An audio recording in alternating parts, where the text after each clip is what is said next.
bade nyaritakeun dongeng asal usul reungit sok disada dina ceuli. Oke.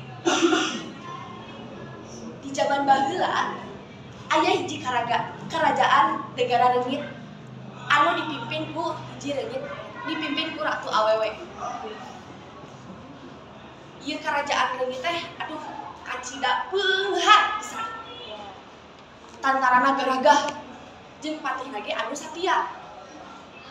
Sang ratu teh kacida gindingna pakeanna harerang jeung make suweng emas. Tah, dina hiji peuting kaayaan teh keur jalarempling. Aya hiji sosok jalma anu asup ka kerajaan reungit.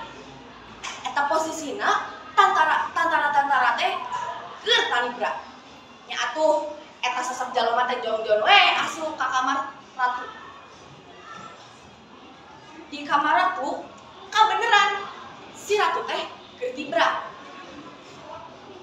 Eta jalma teh nyoplokeun we hiji suweng ratu. Karek ge nyoplokeun sabeulah, ratu teh ngorejat bari ngomong, "Tulung, tulung, tulung." Sebenarnya tantara anu ngadenge eta atuh langsung we budak.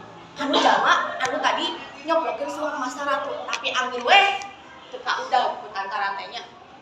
Isukna ratu teh marentahkeun sakabeh reungit jang neangan eta suweng emas karena setiap ceuli jalma. Ti harita nepi ka ayeuna eta reungit teh masih kene neangan suweng emas sabelah anu dicokot ku sosok jalma eta. Nu nepi ka ayeuna eta reungit sok aya dina ceuli jelema bari nyebutkeun suweng suweng suweng. Mantap.